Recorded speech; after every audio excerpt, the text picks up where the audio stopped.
ninyo. Okay, so this is for statistics. We are now entering the data analysis part of research, and this is most applicable, syempre, for quantitative research, whether it is descriptive or experimental.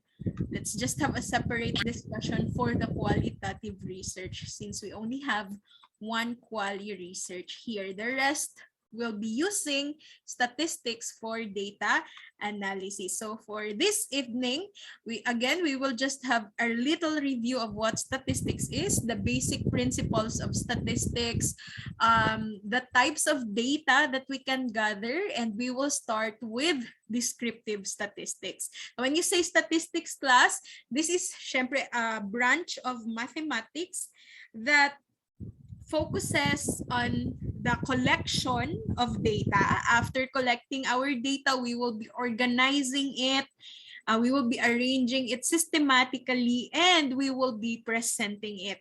So in the presentation of data, we had learned this one last time. We can either present it in a tabular format or in a graphical form using charts and graphs. And also, we have textual presentation of our data. Now, it's not just about presenting our data, but we also have to analyze and interpret our numerical data. Okay, since this is a branch of mathematics, we are talking about collected numerical data here.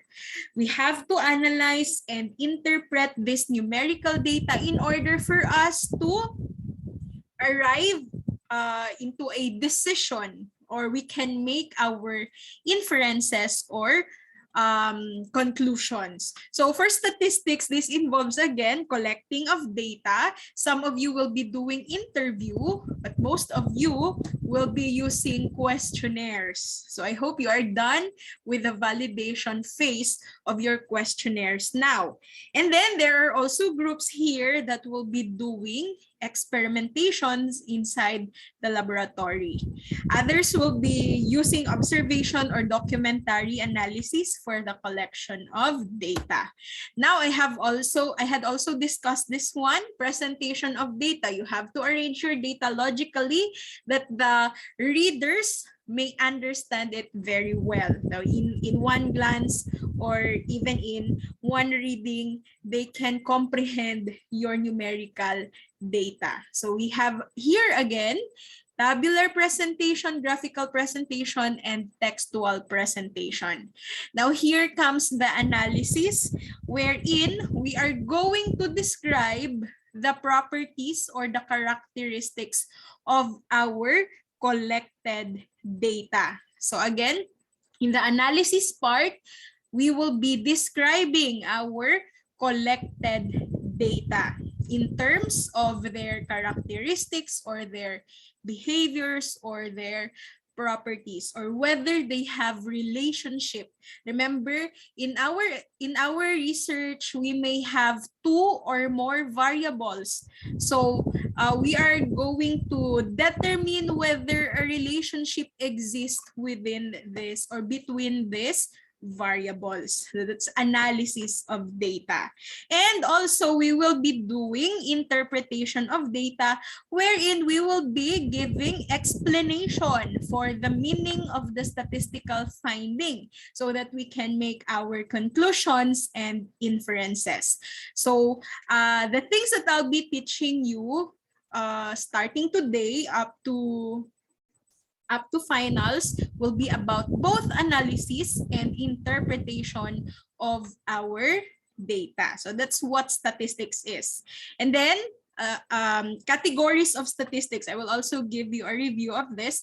When you say descriptive statistics, this one is a category of stat wherein our objective is to just describe and summarize the behavior, the properties, characteristics of our data. We are not giving conclusions, we are not giving inferences, but instead, we will just arrange our data and we will try to describe what we have gathered. So, example, Like palitan na lang natin ha, since I'm using this slide sa statistics class ng BS Pharmacy. Okay? Hindi din naman ako yung teacher nyo sa stat kasi. So I'm teaching stats sa pharmacy. That is why most of my slides, the examples will be pharma. Pero palitan natin, like getting the census of the IQ level of the BS MedTech students of GSD MSFI. You will just hand your, for example, questionnaire, or you will have an IQ test for them, and then you will let them answer, and then gather their data. Census lang ito. So titingnan lang natin ano ba yung IQ ng mga medtech students. So if you have gathered already these numbers, this will just belong sa descriptive statistics. Kasi we will just describe the numbers afterwards, after collecting the IQ level. So we will know there, i-describe natin whether, pagtingin natin sa na-collect na data, whether the medtech students have low IQ, average, or high IQ. That's just describing. So it will be under descriptive statistics only. And then another one, tracer study of the BS Pharmacy or BS MedTech. Let's have the MedTech na part para mas naka-conceptualize siya sa inyo. Tracer study of the BS MedTech graduates of GSD MSFI. When you say tracer studies, we are doing a follow-up. We will be looking for the graduates, kung asan na sila ngayon, whether they had already passed the board exam or not, or they are already employed or not. Or if they are employed, saan sila na-employ? Sa hospital, in a private laboratory, or somewhere else. That's tracer study. We are doing a follow-up. So this one will be under the descriptive statistics. We have numbers here, numerical data, but we will not be giving conclusions or inferences kasi, or generalizations. We will be describing only. Example, BS MedTech students or BS MedTech graduates, pwede tayong mag-describe like most of them had already passed the board exam. That's just describing. And then most of them are already employed. And then pwede din natin makuha dyan na like 90% are employed in the hospital, and then the remaining 10% are employed in private institutions, like private, how do you call that? Like private na mga laboratories sa community. So pwedeng ganon. That's descriptive statistics only. Kasi we are, from the word descriptive, we are only either describing or summarizing the characteristics or properties of our collected data. Okay, any questions so far? Baka may gusto kayong itanong. Alam niyo ito, Char, mag-assume ko. Kung nakabalumuan ni kayo, humanaman mo sa inyong stat. Okay? I just don't know whether you had your statistics before the pandemic or during the pandemic. Yan ang hindi ko alam. I just don't know the curriculum ng BS MedTech kasi. So walang questions. Sure na gid na. Let us move on. The second category of statistics is what we call inferential statistics. And in here, we just don't summarize or describe our data, but we will be using critical thinking here.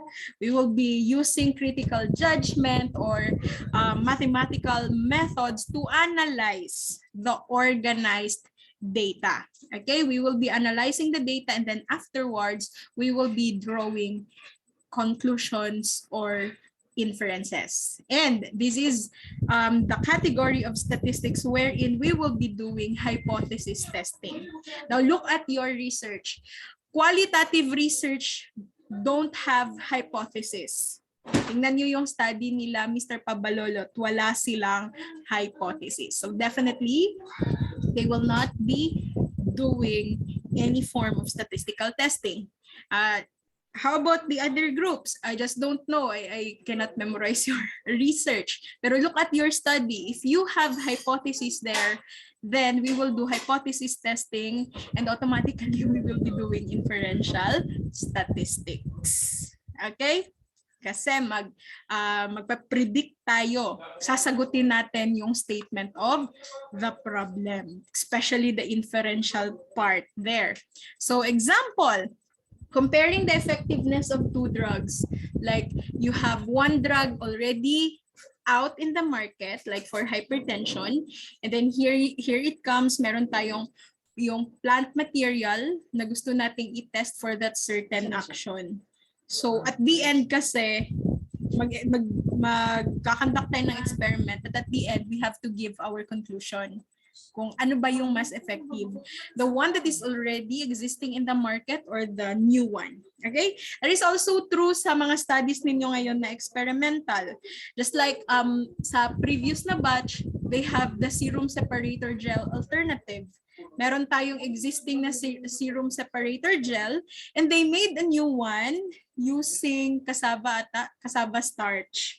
So that's comparing the effectiveness of the two. And at the end of their experimentation, they used inferential statistics para magkaroon sila ng conclusion whether the cassava starch is comparable to the existing one or not. Okay.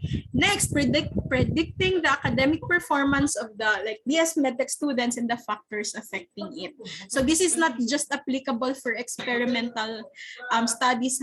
Inferential statistics are also used for descriptive statistics. Like you want to know the academic performance of the students, and then you want to know what are the factors affecting the academic performance. May inferential statistics ito kasi mag-hypothesis testing tayo. May question kayo na, is there a significant difference or is there a significant relationship? Like for example, study habits. The study habit may or may not affect the academic performance of the student. So ite-test natin yon kung nag-a-affect ba talaga or hindi. Okay, inferential statistics yan. And then evaluating the patient's perception on branded and generic drugs. This is another descriptive statistics that we'll use in this is another study that will use inferential statistics. Okay, I will have more examples as we go on with our lesson, especially if we are going to use the just na. Okay, now I will skip this part, the research variables, because you already have your independent variables. You have already identified this one. I just hope na until now you are still familiar with the IV and the DV of your studies. Kailangan natin yan when we analyze our gathered data. Let me jump to the levels of measurements. This one is very important before we can decide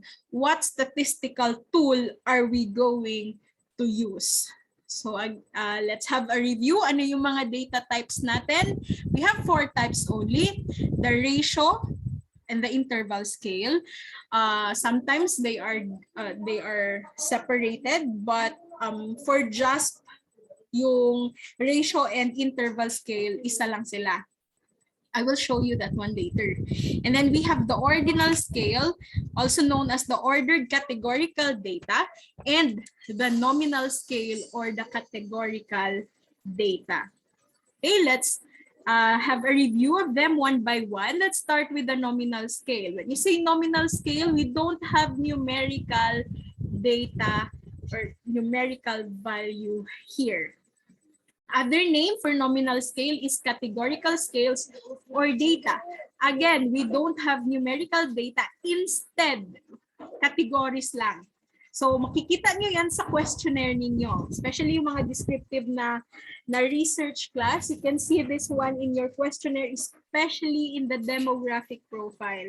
Like when you ask your respondent about their sex, they will just check either they are male or they are female. So again, walang numerical data. May categories lang. May classification.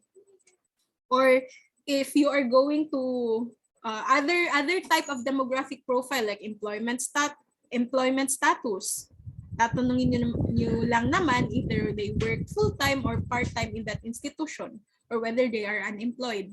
Okay? And then marital status, single, married, widow.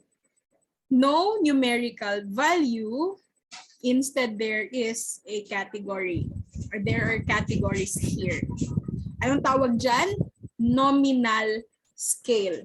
Okay? This is very important ha kasi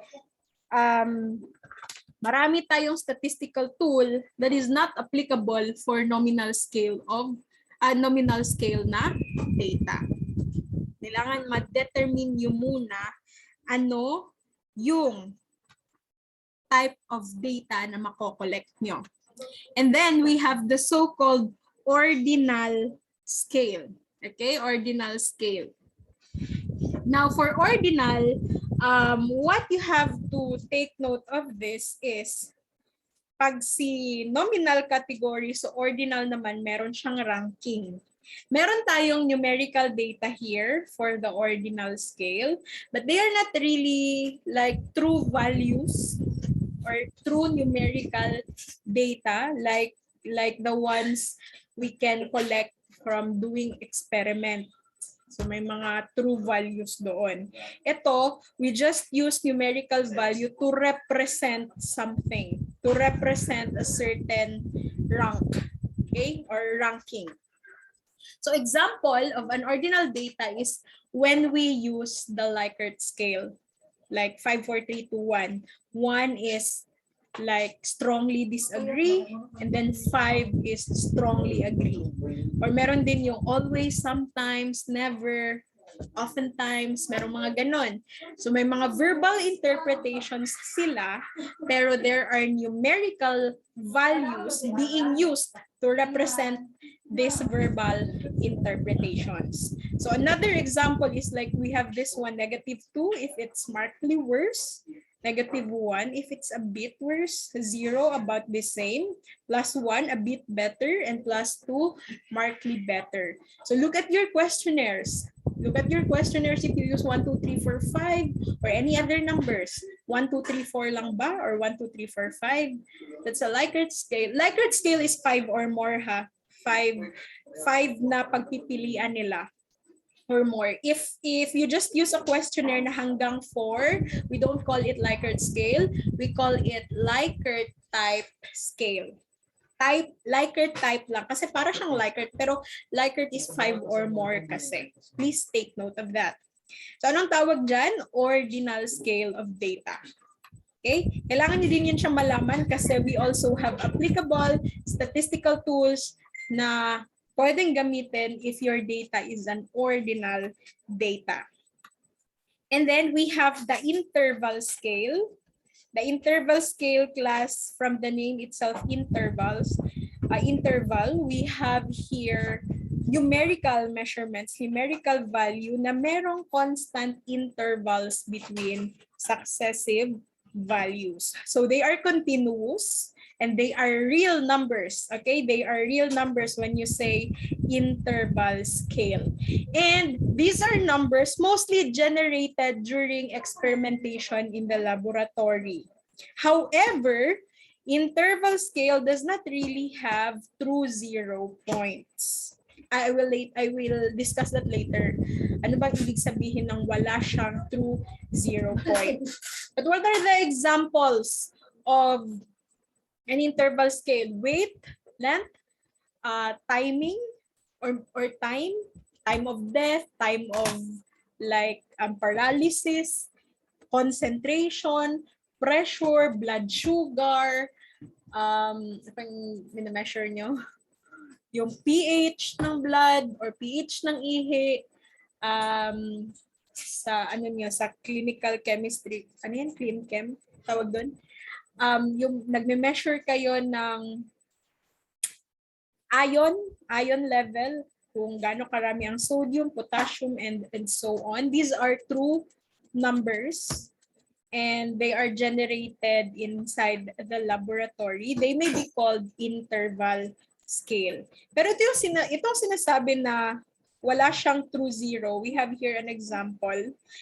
We have here IQ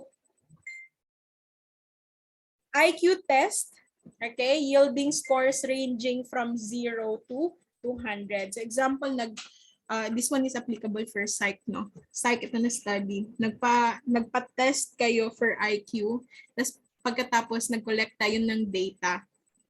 And then yung scores nila doon can be 0 to 200. But the 0 there, sabi ko, di ba, interval has no true zero.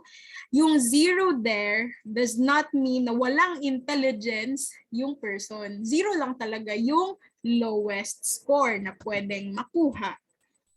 Pero again, it doesn't mean na walang intelligence yung person.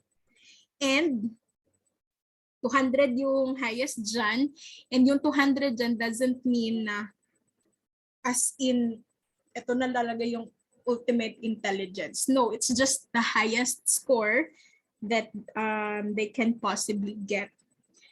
Pero again, these are true values, result of investigation. So, interval scale siya. Ang kaibahan ng interval and the ratio scale is si ratio scale, may true 0 point siya. Ibig sabihin yan, pag 0, 0 talaga. Like pag 0 ang height mo, wala ka talagang height. Or kung 0 ang weight mo, wala ka din weight. Okay? Or yung time. Example, time of death. Kung hindi namatay, syempre, kung 0, wala talaga, hindi talaga yun namatay. Or distance or speed. Basta kung 0 siya, meaning wala talaga. Okay? That's ratio scale. Yan lang ang pagkaiba ni interval and ni ratio. Si interval, wala siyang true 0 point. Okay? Pwedeng magkaroon ng 0, pero just like sa IQ test, it doesn't really mean na walang intelligence. Okay? Pero, in our statistical software, pinagsasama na silang dalawa. They are paired already. Kaya tatlong pagpipilian lang ng types of data doon sa JASP. Nominal, ordinal, and scale. Scale na lang yung nakasulat sa ikatatlo. It means it's either interval or ratio scale. Okay, questions class so far about the types of data. Kindly check your research on what type of data ang possible nyo mako-collect. Ano kaya?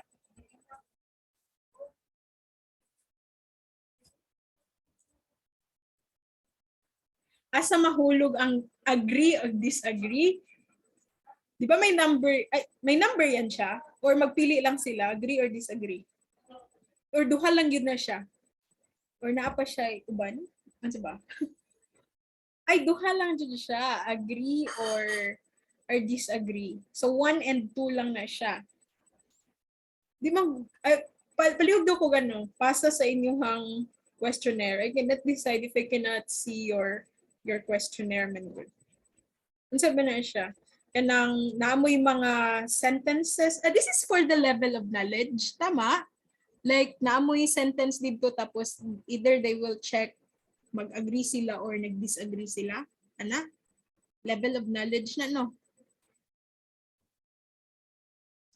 Mura siya true or false.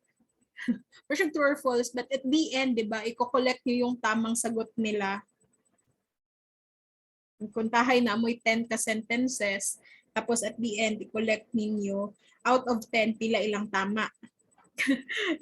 Nag-assume lang ko din, pero I think I'm correct. Yes, Anna. Okay. That will be under the ratio scale. So, scale na lang tawag natin sa kanya. Scale na, yan siya kasi may score sila. Mahuhulog kasi yan na score nila yon. Like they are taking a test for a certain topic and then you will be getting their scores kung ipila ilahang tama dito. So, pag mga scores gani sa mga test, scale na siya. Okay? So, this will represent highest form of the data. They are the most precise level of measurement. I'm talking about the ratio scale. Okay. So anything else before tayo mag-move on? I will no longer discuss this one, ha? We have already reviewed this one sa prelim. So magdiretso ako sa descriptive statistics. Attachment. Wait, let me check.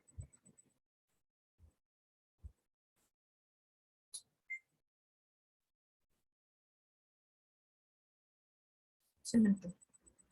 Wala na.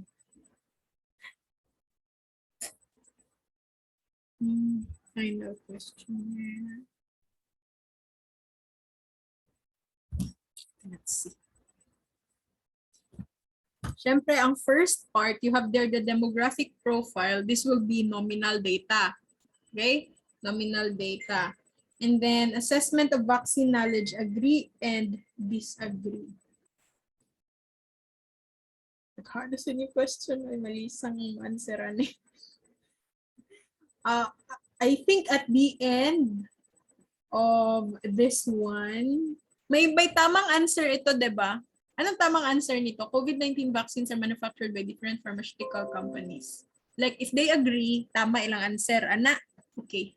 Sige. This will be under the scale. Scale ni siya kay scores inyong hangkwaon na ni.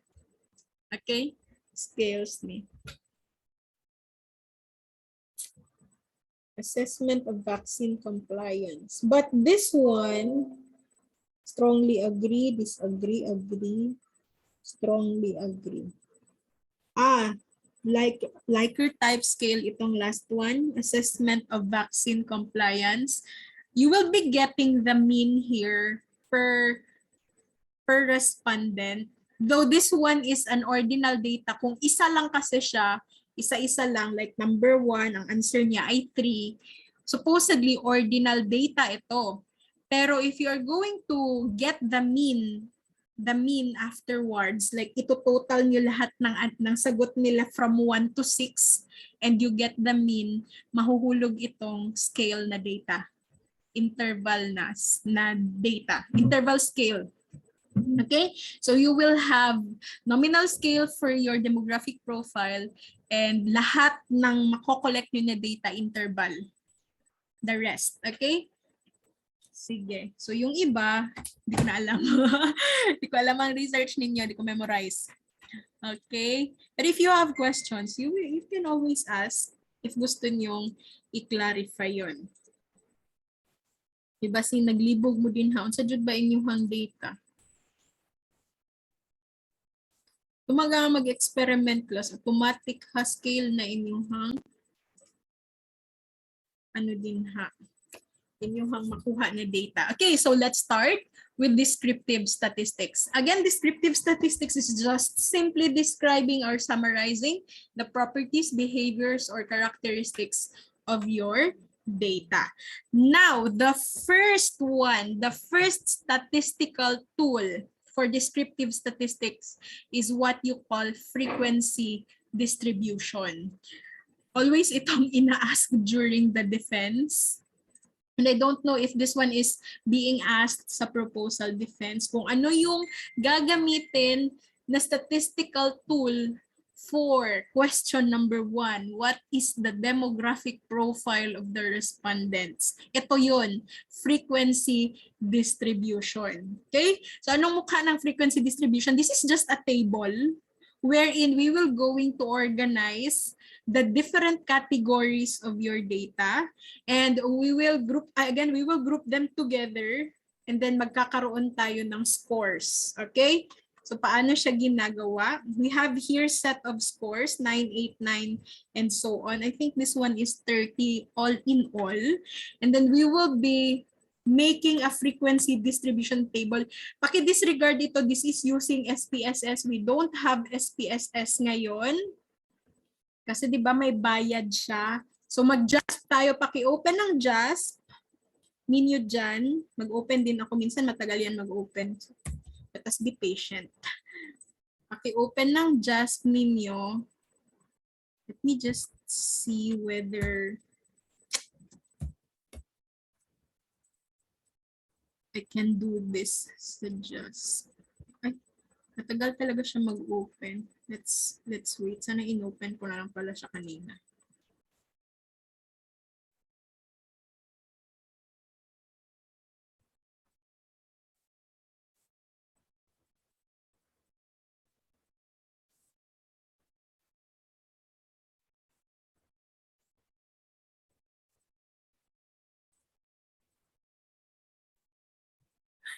Ito, nanlihok. Ano naman eh.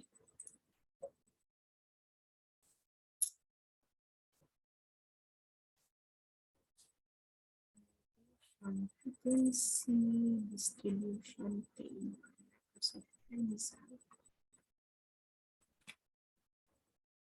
Why? Why nag-open? Ba't magaling just ba? So, kadjot lang.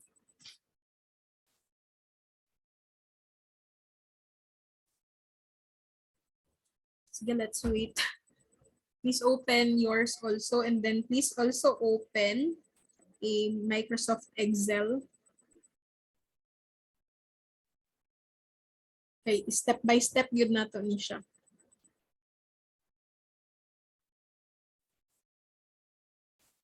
Okay.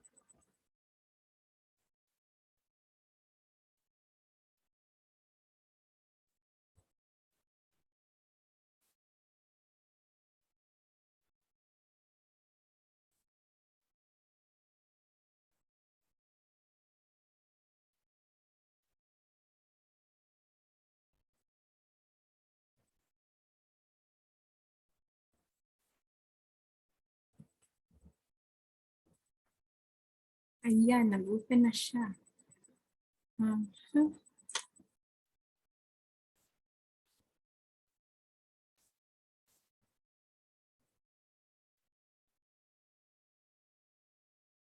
Mutabang ug bunot. Wheel of names. Wheel of names. Wheel of names, gina siya ba? More gina ko nabalaan so far. Mag-assign lang mong number sa inyong respondents para number na lang inyong ibutang sa Wheel of Names.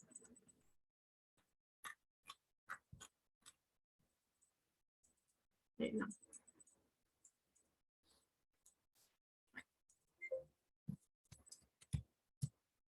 Why? Okay. So, ganito ang gagawin natin, class. Pag sinabing frequency distribution table, we will just list down all the scores and then bibilangin lang kung ilan sila lahat. Ano ibig sabihin ko nun? If you have 40 respondents, itatabulate lang natin example sa sex, male and female. I-arrange natin sa table and then ilalagay natin on the next part, ilan ang male, ilan ang female. That's frequency distribution table. Ang una niyong gagawin, di ba, I have sets of scores here. This is not about male or female. Sets of scores lang talaga ito. 9898 and so on. A total of 30. Ang gagawin to use the JASP is to first open a Microsoft Excel and tally all the scores. Kindly encode all the scores like this one. Scores lang ang nilagay ko. The first row there should bear the label. If it is about sex, then you just place sex there. If it is for the employment status, then write employment status. And then, ayan, ilagay mo na yung scores dyan. Okay? So, naka-prepare na kasi yung sa akin. Yung sa inyo dyan, gagawin nyo pa. And then, ang next na step is to save this. Save as dapat siya, class. Kasi hindi mababasa ni JASP ang Excel na format. So, example, kita ninyo ako mga file ba? Okay. Kailangan sa save as type, naka-CSV siya. Okay? Hanapin nyo yan siya dyan, CSV, comma, delimited. Ito lang yung nababasa ni JASP. Hindi niya mababasa yung Excel workbook, yung Excel 97-2003, hindi niyan mababasa yung mga spreadsheet. Ito lang, CSV, comma, delimited. So, i-save as nyo yung file nyo sa Excel. Okay? So, syempre, i-save na pagkatapos. Hindi ko na siya isi-save ha kasi na-save ko na ito. Okay? Nasundan yon? Any question? Wala? Sure. After that, ani? Pag na-save na siya, amo na bahala asan ninyo na siya i-save ha, na ba mo'y folder din ha for your research or something, and just place a file name. Then after that, you open the software, the JASP software. Step by step yun siya. Okay, nandito na tayo sa JASP software. And then, open. Dito sa, anong tawag dyan? 3 bars. Okay? Open this and then open. File. Hanapin nyo yung file nyo. For example, nasa computer ko yun. Saan ko nga yun nilagay? Parang nasa folder ko yun na Pharmaceutical Statistics. And then, ano nilagay ko doon? Nakalimutan ko tuloy. Okay, frequency distribution table. Ito yung sinave ko kanina for my data. So, i-open ko lang siya dyan and i-import yan siya ni JASP. Okay? So, yung nakalagay kanina sa table, except for this scores 1, wala yan siya. Dinilit ko siya kanina pero na-import pa rin siya. But anyway, ito lang yung kailangan natin. Kung i-check natin, we have 30 scores there. So, I have 30 respondents. And then, we are talking about frequency distribution table. Click this descriptive sa taas. Ulit na ako. Click descriptive sa taas. Ayan. And wait, balik. Nandito pala yung types of data ha. Yung 3 bars dyan, types of data yan siya. I hope you can see it. Basi gamay ka na siya sa inyong screen. Labi na og nag-cellphone RAM mo. Okay, sa tabi ng scores, merong 3 bars. Pag i-click mo yan, lalabas yung types of data. Either scale, ordinal, or nominal. So, 3 bars yan, ordinal yung nakalagay. Pero you can choose ha.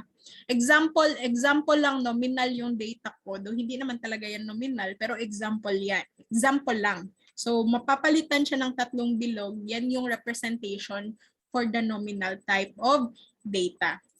And then, i-click ko ito. And then, I need the scores. Kung merong 3 bilog dyan, ililipat ko yan siya sa variables. Okay? Ilipat ko yan siya sa variables. And automatic class, it will give you the descriptive statistics. The mean, the standard deviation, and then ang pinakamaliit na score, and ang pinakamalaki, minimum and the maximum. Okay? And then if you click the frequency table, it will give you the table agad-agad. Okay? So, you have there the scores. Ito yung scores na nilista ko kanina. Ito yung frequency. So, ang existing lang na scores, 3, 4, 5, 6, 7, 8, 9, and 10. Now, meron, according sa ginawa na frequency distribution table, ang scores, merong wait, i-read lang ako ha. Itong 3 na score, merong isang tao na nakakuha ng 3. Ganun ang ibig sabihin niya ha. And then, yung 4 na score, kung test ito, merong 4 na tao na ang score nila ay 4. Ganun ang ibig sabihin ng frequency distribution table. And then, merong isang tao na ang score niya ay 10. Now, aside from that, ibibigay niya automatically yung percent. Okay? We'll not use the valid percent and the cumulative percent.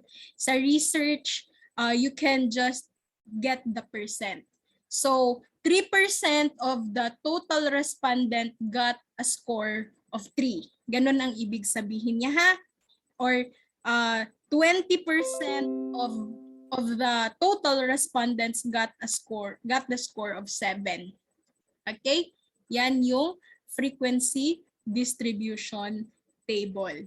Now, paano nyo to ilalagay sa paper ninyo? You can click the arrow and you can copy this. And then, lagay nyo na siya sa paper ninyo. Ito arrow. Ayan. Wait. Ito arrow sa tabi ng frequency table. And then copy. Pag kinopy nyo yan siya, Like, mag-open ako ng Word. Para madali atong life. Kay Hags. Okay, so, ayan, nag-open ako ng Word. And then, di ba gi-copy ko yun siya? And then, ipipaste ko na lang siya dyan. And you have the table already. You can omit this percent na part. Let's delete this entire column. You can also delete this entire column. Isa dyan ako, no? And you can adjust the table. Can I adjust this? I'm not the techie, pareha sa inyo, ha? So, okay. So, pwede siya. Okay, so you have now the frequency table. Okay? Now, pwede po nato siya anion. Let me open another, before tayo mag-end. Isa lang dun ka statistical tool, no? Sa isa ka meeting. Okay. Example, demographic profile. Sex. Okay. Tapos, ang answer sa inyong respondents, ang isa male, na kay male. Wala na ako nagibilang ha. Nagsulat lang, nag-copy-paste ako ani. So, unang answer sa inyo, gi-check man na nila sa inyong questionnaire. Tapos, ang uban kay female. Wala man tayo number, di ba, pag demographic profile. Okay. So, for example, words na nakalagay. Save as, di ba? Again, ang ating gagawin, save as. Lagay ko siya sa pharmaceutical statistics na lang. Lagyan ko siya ng demos. It's my file name.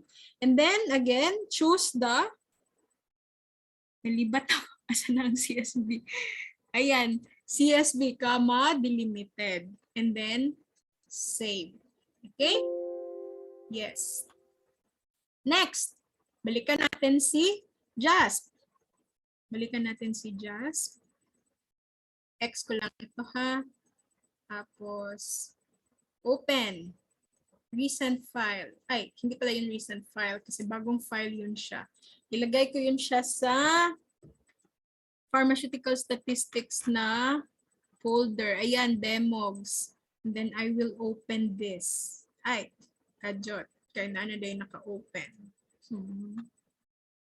O, pwede ra any application. Karoon na ako nabasa yung muhang chat. Wait lang, kay wala niya gi-open. Kaya na ko yung naka-open nga.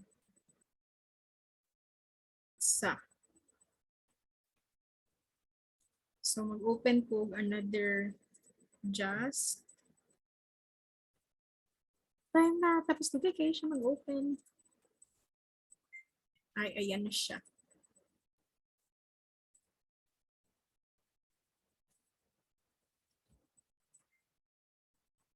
Okay. Ito yung sinulat ko kanina sa, diba? Sa Excel. So, sex. Meron male, female. Pila ka bok respondents ang nabuhat? Dari 33 respondents. Imagine kung 100 ka bok inyong respondents. Naganti na siya. And let me check my type of data. Okay, this is already correct. Nominal. Okay? Nominal ha kasi categories. So, balik ka pa rin sa descriptives. And then, ito, i-click mo yung sex and then ilipat mo siya dyan. Siyempre, hindi yan siya magbibigay ng mean kasi wala kang number dyan. All we need is the frequency distribution table. So, pag-click mo ng frequency table, ayan na agad yung table. So, according daw, meron tayong 19 female and 14 male. And automatic, magbibigay siya ng percentage. So, hindi kayo mamomroblema ngayon, class. Kasi di ba ang sagot sa Google form, pwede nyo naman siyang ilipat sa Excel. Di ba gagawa siya ng Excel, yung Google form. Mahirap kasi kung isa-isahin nyo lahat ng respondents. Di ba? So, wala kasi akong Google form ngayon, pero I'll try next meeting na meron akong Google form, tapos i-convert mo siya sa Excel, sa spreadsheet. And then yung spreadsheet is save as mo na lang as CSV format and then ilipat mo siya dito sa JASP para di mo mag-isa-isa og count sa inyong 300 nga respondents kung pila ang babae dito o pila ang lalaki o pila ang percentage. And dili na mo magbuhat og another table kasi gagawa na si JASP ng sariling table dyan. So i-copy nyo na lang siya and then ilipat nyo siya sa inyong paper. So kung meron tayong paper like this one, i-paste nyo na lang siya dito. And ito na yung i-present nyo during the final defense for your demographic profile in terms of sex. So 19 ang female, 14 ang male, and ito yung percentage nila. All you need to do is to provide an explanation of ano yung nakalagay sa table. Automatic na yan siya. This is also true for the other demographic profile. Okay? Any question before ta mag-end? Tapos next meeting, we will have the measures of central tendency and the measures of variation. I hope this one will help you in organizing your soon-to-be collected na data. Wala'y pangutana.